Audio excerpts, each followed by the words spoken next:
Bom dia, tudo bem? Estamos nós mais uma vez aqui com o nosso MCI, Meus Conceitos sobre Israel, e como nós havíamos comentado no vídeo passado, nós vamos estar tratando sobre por que o templo foi destruído. E também está comigo aqui o pastor Nélio, nós vamos dar continuidade a esse estudo e fique conosco até o final, que eu tenho certeza que você vai ser ricamente abençoado. Pastor Nélio. Olá pessoal, mais uma vez com a graça do Eterno, estamos nós aqui para passarmos mais uma aula num tempo pequeno, mas acredito satisfatório para dar luz no coração de todos nós, até para nós mesmos que estamos fazendo esse trabalho. Isto vem nos fortalecer. Vamos lá, meu pastor, vamos trabalhar então? Então, vamos lá, uma pergunta. Por que o Eterno permitiu que o templo fosse derrubado? Eu acredito que poucas pessoas têm feito essa pergunta.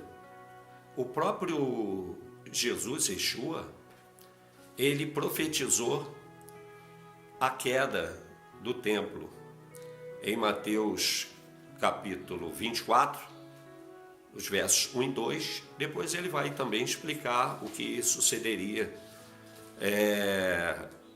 por aquela profecia. Mas o 1 e o 2, o nosso pastor vai estar lendo para nós abrirmos já com as informações que nós vamos precisar, porque o templo teve que ser derrubado. Atente então à leitura desse texto e acompanhe conosco. E quando Jesus ia saindo do templo, aproximaram-se dele os seus discípulos para lhe mostrarem a estrutura do templo. Jesus, porém, lhes disse: Não vedes tudo isto? Em verdade vos digo que não ficará aqui pedra sobre pedra que não seja derribada. Eu não tenho dificuldade para compreender isso. Todos nós que estudamos a Torá, a palavra, os mandamentos, eu consigo compreender que se o templo permanecesse até os dias de hoje, seriam seriam feitos os sacrifícios de animais. Então, os sacrifícios deveriam cessar. Eles não poderiam dar prosseguimento. Por que razão? Porque o Messias, aquele que foi prometido pelo Eterno, já tinha vindo para cumprir o desejado, o libertador, o homem consciente que ia tirar o pecado da humanidade.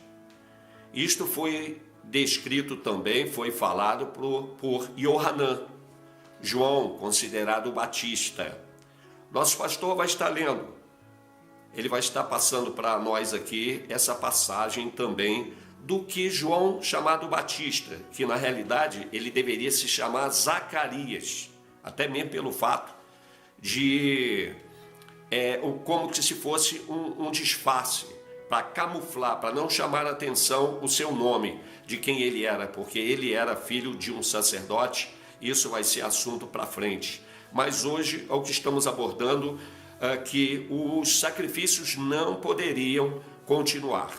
E o templo, então, teria que ser derrubado de alguma forma. É o que Tito fez 37 anos depois, 70 anos a começar do período zero.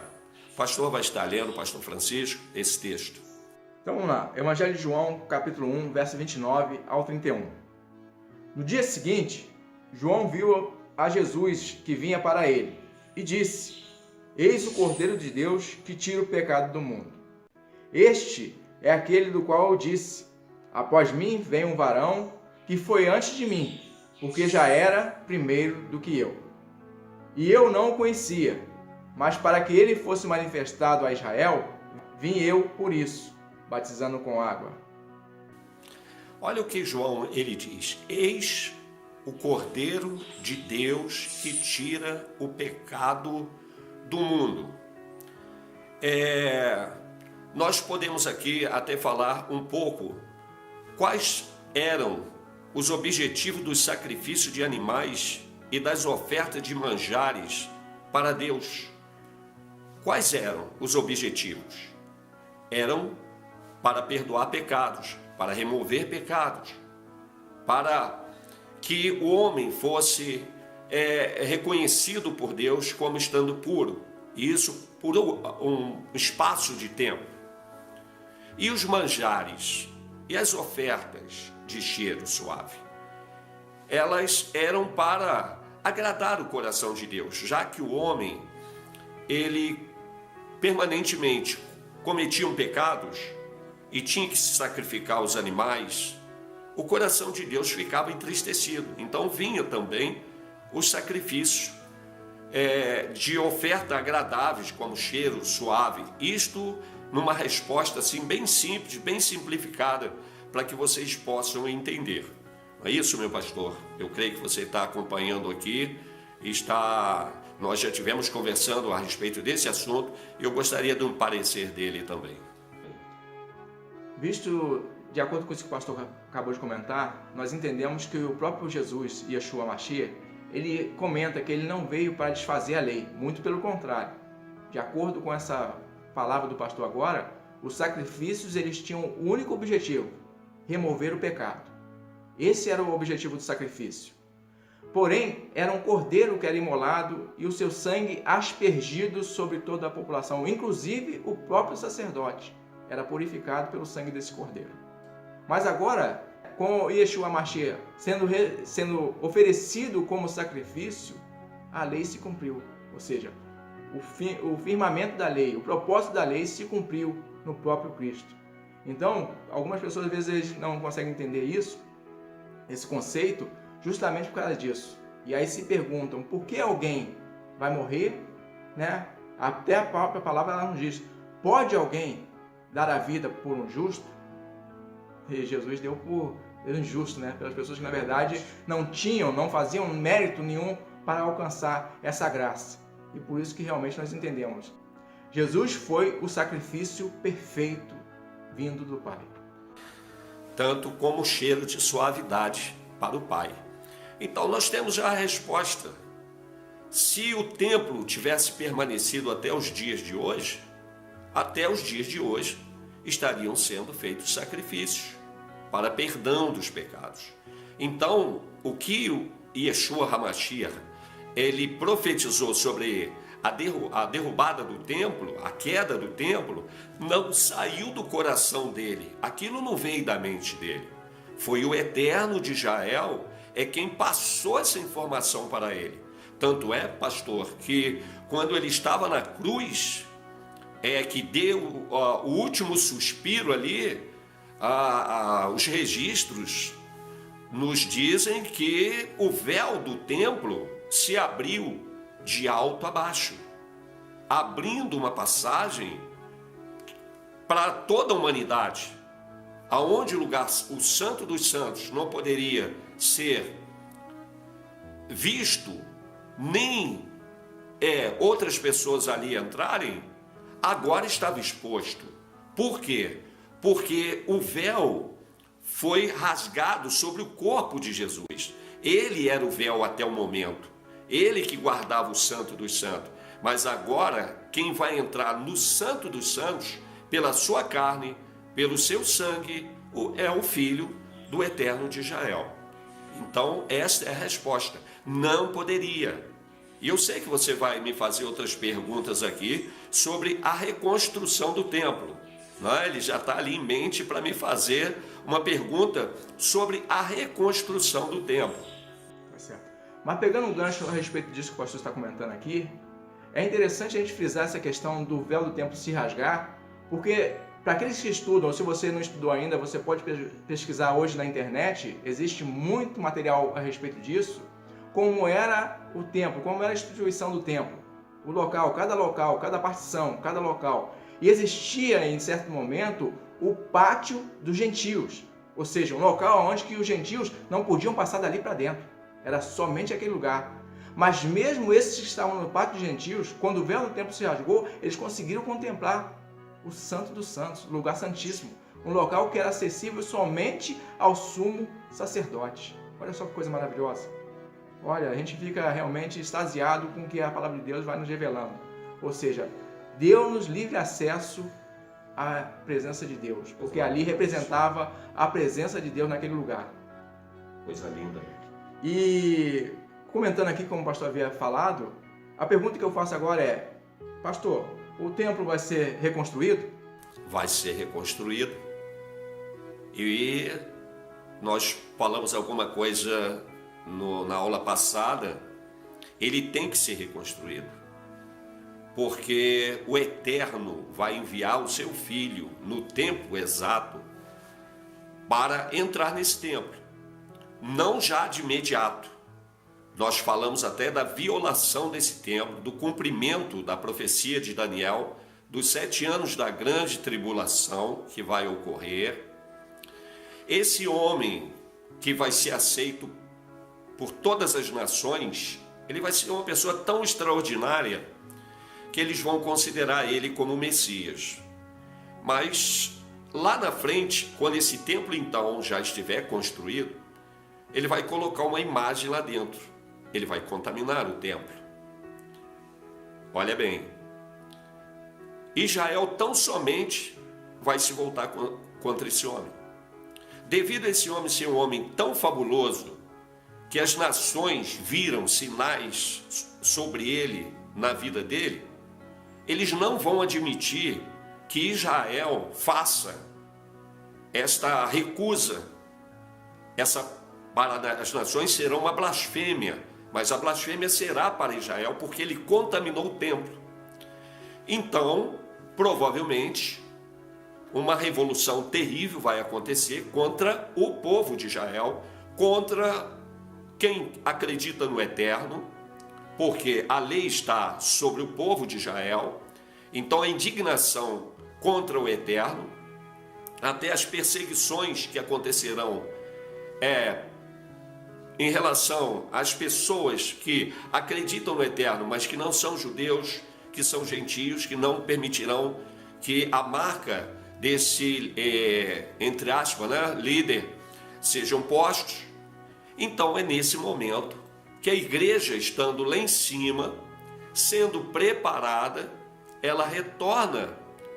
E falamos isto, com o corpo já glorificado, a prova de qualquer coisa, nada deteriora esse corpo, desce, extermina com os adversários de Israel e Yeshua assume o templo que já está pronto. Mas dentro desse período, meu pastor, esse espaço pequeno tem que acontecer já alguns sacrifícios. Deve voltar os sacrifícios novamente, gradativamente, mas eles vão voltar. E o Eterno não vai permitir. Quem tem que entrar nesse templo não é um cabrito, não é um boi, não é um pedaço de pão natural, não. Quem vai entrar nesse templo é o pão vivo que desceu do céu. É o cordeiro que vem lá de cima com a igreja, que vai estar reinando durante o milênio, meu pastor. Ok. Recapitulando então, pastor. O templo então foi destruído para que não houvesse mais os sacrifícios. Exato. Porém, como o pastor aqui bem falou, com a reconstrução do novo templo, então provavelmente os sacrifícios irão acontecer. Voltarão com os sacrifícios. O sacrifício é obrigatório, porque eles não acreditam em Yeshua HaMashiach, então eles acreditam ainda que o sangue de um cabrito, sangue de uma novilha, vai purificar os pecados. E o Eterno, de forma nenhuma.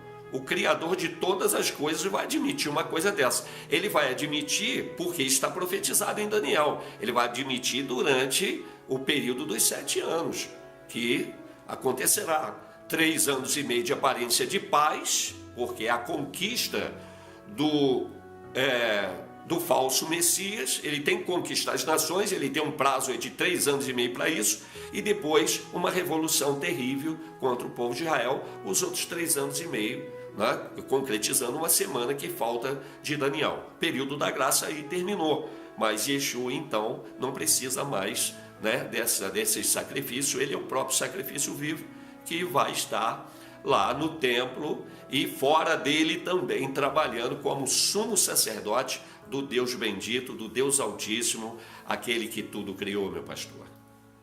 Amém. Pastor, uma pergunta que eu faço aí agora, não está no nosso roteiro, mas é a condição, já que João disse, eis o Cordeiro que tira o pecado do mundo.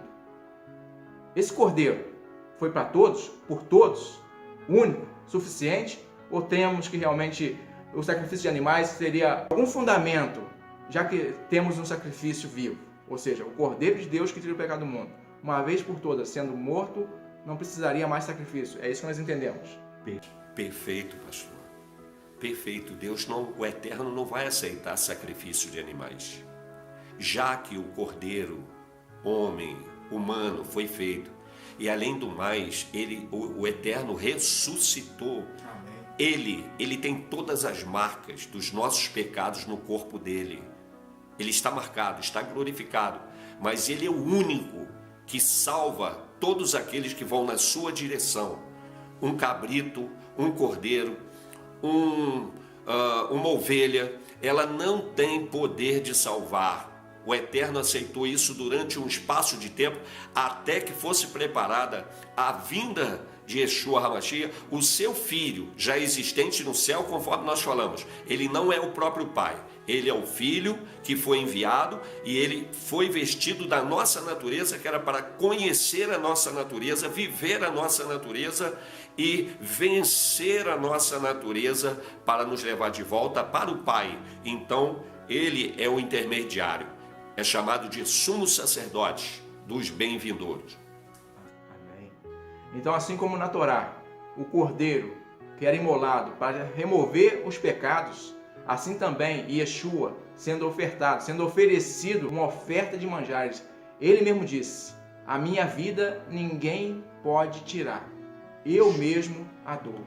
Ele se ofertou, ele se ofereceu como sacrifício, como um cordeiro vivo que tira o pecado do mundo. Amém?